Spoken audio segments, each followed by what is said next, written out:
She was 41 years old when they left her for dead at the bottom of a canyon in the Wyoming Territory, and no one came looking. It was her husband's own business partner who put her there, a man named Silas Bramwell, who had decided that a freighting company built on trust was worth more to him, without the widow of his partner asking questions about the books. She woke 2 days later with a cracked rib, a split scalp, and $11 sewn into the hem of her traveling skirt, the only money in the world that was still hers. With that $11 and nothing else, she bought the one thing no one in the town of Bitter Creek would touch, a collapsed trapper's cabin at the very mouth of that same canyon, condemned by the county and sold at a tax auction for $18. A price so low the auctioneer nearly refused to accept her bid, certain she was joking. Certain no sane person would want to live at the foot of a place the old-timers still called the Devil's Throat. It was, by every measure the town understood, a foolish purchase, a dead woman's money spent on a dead man's shack in a canyon that had swallowed a whole gang of outlaws a generation before and never given them back. But sealed behind a false wall in that cabin's root cellar was a secret that had waited 22 years for someone patient enough and wronged enough and skilled enough to find it, a secret that would not only save her life a second time, but would finally set right a debt the whole town had been quietly starving under since before she was ever born. Settle in and let us tell you the story of Naomi Slate. If you're watching this from a place that feels forgotten too, tell us where you're from in the comments. We'd love to know. We're not so alone. Naomi had not always been a woman with $11 sewn into her hem. She had been raised in Ohio in a narrow brick house behind her father's bookkeeping office, where the smell of ink and beeswax and old paper had settled so deep into her childhood that she could still summon it decades later simply by closing her eyes. Her father, Elias Slate, had been a quiet, exacting man who repaired ledgers for merchants too embarrassed to admit they'd lost track of their own accounts, and who took in broken clocks and cracked porcelain and split violin backs on the side, not because he needed the extra coin, but because he could not bear to see a thing thrown away simply for being damaged. Most folks, he used to tell her, setting a chipped teacup gently in her small hands, look at a thing and see what it isn't anymore. You have to learn to look at a thing and see what it still is. Naomi had grown up at his elbow, learning to read columns of figures the way other girls learned embroidery, learning to spot a forged signature, a shaved coin, a page torn from a ledger to hide a debt. She learned patience with old locks, with rusted hinges, with the particular silence of a room that had been sealed shut a long time. She did not know, as a girl polishing brass fittings on a stranger's broken mantel clock, that she was being trained for something far larger than her father's little shop. That one day, the very habit of looking past ruin to find worth still living inside it would be the only inheritance strong enough to save her. She married young, at 22. A freight-hauling man named Joseph Kessler who had passed through Ohio, buying wagon parts, and stayed 3 weeks courting her before she agreed to go west with him. Joseph was kind in the plain, steady way of men who measure their love in work rather than words, and together they built a small hauling company in the Wyoming Territory, running supplies between the railhead and the mining camps, scattered through the high country above Bitter Creek. It was hard, honest work, and Naomi kept the company's books herself, her father's training paying for itself 100 times over in contracts properly drawn and accounts properly balanced. It was through the hauling business that Joseph took on a partner, a smooth, well-dressed man named Silas Bramwell, who arrived with capital and charm and a talent for making himself indispensable before anyone thought to ask too many questions about where his money had come from. Naomi never trusted him, not entirely, not from the first handshake. But Joseph believed in giving men the benefit of the doubt. And for 11 years the partnership held, the company grew. And Naomi told herself that her unease was simply the old habit of a bookkeeper's daughter. suspicious of anyone whose number she hadn't checked herself. Then, in the spring of 1889, Joseph took a wagon train up through the canyon country to deliver mining equipment to a camp called Silver Fork, and he did not come back. Word arrived first as a rumor, then as a certainty. A wagon wheel had failed on the narrow canyon trail. The wagon had gone over, and Joseph Kessler was dead at the bottom of a ravine the locals called the Devil's Throat, a deep, twisting scar of red rock that cut through the mountains above town and had swallowed more than one careless traveler over the years.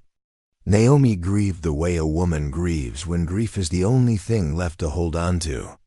And in her grief she did not notice, not at first, that Silas Bramwell moved very quickly to take sole control of the company's assets, its contracts, its insurance claims, and its accounts.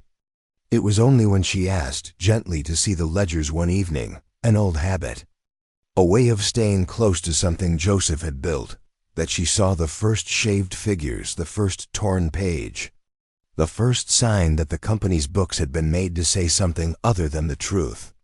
She said nothing that night. She only wrote down what she had seen in her own private hand.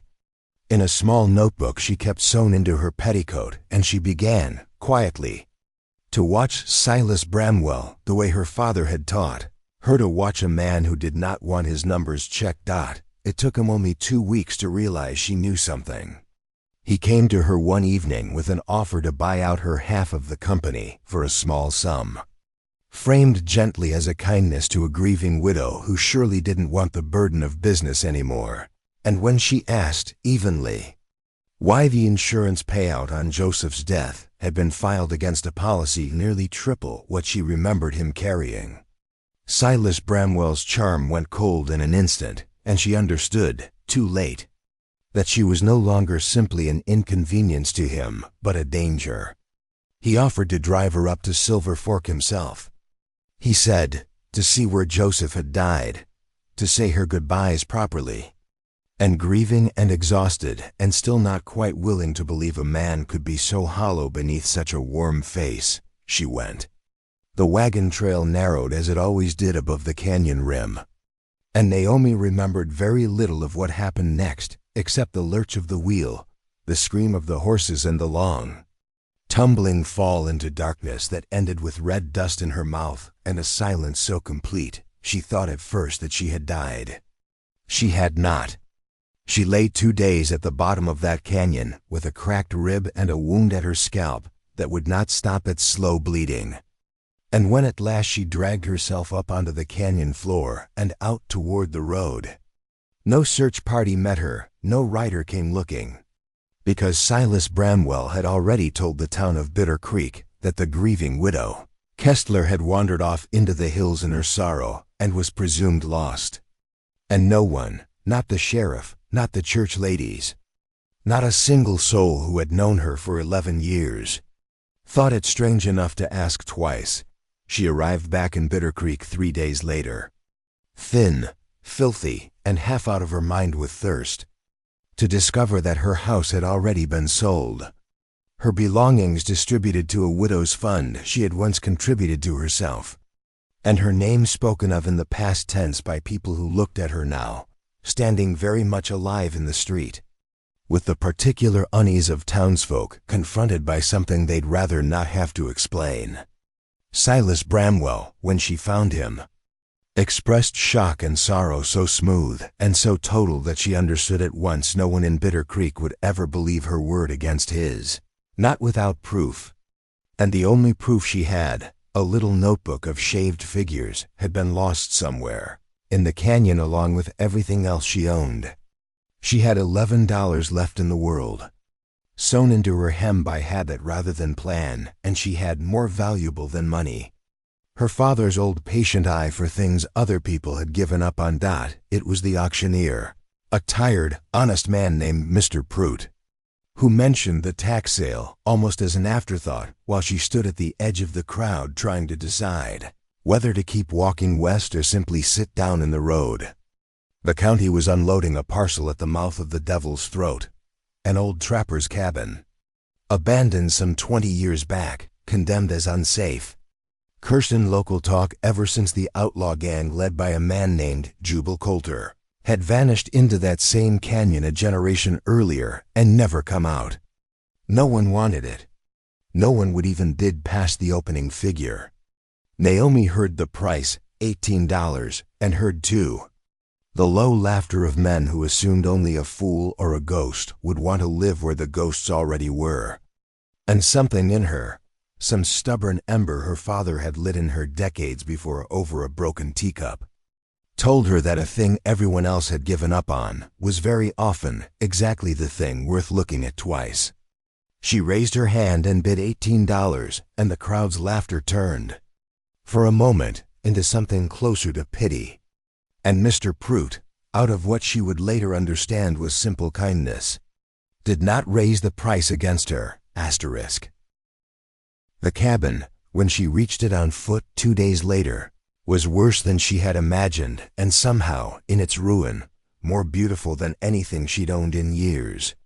It sat wedged against the canyon's red rock wall, its roof half collapsed under 2 decades of snow, its door hanging on a single hinge, its floor thick with the drifted dust of abandonment, and yet the walls themselves, thick hand-hewn logs chinked with clay, had held. She spent her first days simply making it livable, clearing debris, patching the roof with canvas and pine boughs. And it was on the 4th evening, sweeping out the low, half-buried root cellar beneath the cabin's floor, that her broom caught against something that did not sound like packed earth. She knelt, and by lantern light she found that one wall of the cellar had been built differently than the others, not stacked stone but fitted, deliberate, seamed in a way that reminded her, with a small jolt, of the false bottom drawers her father used to find in merchants' desks. Drawers built by men who had something to hide and the patience to hide it well. Her hands, trained by a decade of careful work, found the seam within minutes. Behind it was a shallow space no bigger than a trunk, and inside that space, wrapped in oiled canvas that had somehow kept the desert damp at bay for 22 years, was a leather-bound ledger, a folded map inked in a careful, cramped hand, and a small stack of letters tied with waxed cord dot. She did not sleep that night. By lantern light, with her father's old patience guiding her fingers, she opened the ledger first, and found it to be exactly what its binding suggested, a set of accounts, kept in a hand both careful and increasingly desperate, belonging to a man who signed himself in the final pages, simply as J.C., the entries describe, in the plain, damning language of a man keeping honest books about a dishonest life. The movements of a gang that had once ridden the high country above Bitter Creek, robbing freight wagons and mine payrolls. And one entry in particular, dated some 22 years before, described in detail a robbery of the Silver Fork Mine's payroll, the very mine, Naomi realized with a slow chill, that her husband's final delivery had been meant to resupply, a robbery so large it had bankrupted the mine's operators and thrown half the miners in Bitter Creek out of work inside a single season. But the ledger did not read like the boasting of a proud thief. It read like a confession written by a man trying to set something right before it was too late. And the final entries, dated only weeks before the entries simply stopped, described J.C.'s growing horror at what the robbery had cost the town, families starved, a school shuttered, and worst of all, an innocent teamster named Thomas Reyes hanged for the crime after being falsely identified by a witness who, the ledger stated plainly, had been paid to lie. Naomi sat back against the cold stone of the cellar wall, the lantern guttering, and understood that she was holding, in her 2 hands, the private conscience of a dead outlaw who had wanted, at the very end, to give the stolen money back. The map, when she unfolded it, showed the canyon itself, marked in the same careful hand, with a small cross inked near a bend in the dry wash, not 400 yards from where she now sat. The letters, when she worked up the courage to untie them, were addressed not to any bank or lawman but to the Reyes family, 3 letters, Never Sent, written by Jubal Colter in the last weeks of his life. Confessing the truth of the robbery, naming the false witness, and promising that the stolen payroll, or what remained of it after his gang had scattered, would be returned to the town that his crime had ruined. The last letter, unfinished, broke off mid-sentence, and Naomi understood, reading it, that Jubal Colter had likely never lived to send it. That something, or someone, had stopped him before he could make right what he had done, and that whatever his own men had thought of his change of heart, they had not shared it. It took her 3 more days of careful digging in the dry wash, working alone with a miner's pick she'd bartered for with her last few coins, before her shovel struck the lid of an iron strongbox buried less than 3 feet down at the spot the map had marked. Inside, wrapped against the damp, was gold coin and dust that even her untrained eye could see amounted to a fortune. Not the full sum the ledger described as stolen, but a substantial portion of it, enough, she understood at once, to change everything for a town that had been quietly grinding along in poverty ever since the mine's collapse a generation before. She sat beside that open strongbox in the canyon dust for a long while, the same canyon that had nearly taken her life twice, and felt something settle into place inside her that was not greed and was not even relief, but something closer to purpose, the recognition that her father's old lesson, look at a thing and see what it still is, applied not only to broken teacups and shaved ledgers, but to a wronged family, a ruined town, and a canyon everyone else had been to, afraid to look at closely enough to see what it was still holding. Word travels fast in a small territory, and it did not take long for Bitter Creek to learn that the widow everyone had assumed dead was not only alive but living at the mouth of the devil's throat, and digging, according to the boys who spied on her from the canyon rim, like a woman possessed. Silas Bramwell heard the rumors within the week, and where another man might have felt fear at the reappearance of a woman he had left for dead, Bramwell felt only the cold calculation of a man assessing the threat to be managed. He came to the cabin himself one afternoon, driving a fine trap and wearing the same warm, sorrowful face he had worn at Joseph's memorial, and offered Naomi, with great tenderness, a sum of money to leave the county quietly and never speak of the canyon or the accident again, framing it as concern for her health, her reputation, her fragile state of mind. When she refused him plainly, he changed tactics with the speed of a man well practiced in it, and within days the sheriff, a heavy-set, unhurried man named Del Ashworth, who had long done small favors for Bramwell in exchange for a comfortable arrangement with the freight company, arrived at her cabin to inform her that she was trespassing on county land, that her tax deed was likely improperly filed, and that digging in the canyon without a mining claim was against territorial law. Naomi understood, watching Sheriff Ashworth avoid her eyes, that Bramwell intended to use the law itself as the instrument to strip her of her discovery a second time, exactly as he had once used a forged insurance claim to strip her of her husband's company. She did not panic, and she did not run. Instead, she did what her father had taught her to do with any set of books that did not add up. She went looking for the paper trail. She rode into Bitter Creek and spent 2 careful days in the county recorder's office, a dusty little room she had once visited 100 times keeping the freight company's records. And there, cross-referencing old claim filings against the dates in Jubal Colter's ledger, she found what she had suspected, but not yet proven, that the false witness who had sent Thomas Reyes to the gallows 22 years before had been paid not in cash but in a quiet transfer of grazing land whose deed, traced patiently through 3 changes of ownership over 2 decades, now sat in the name of Silas Bramwell's own father, long since passed.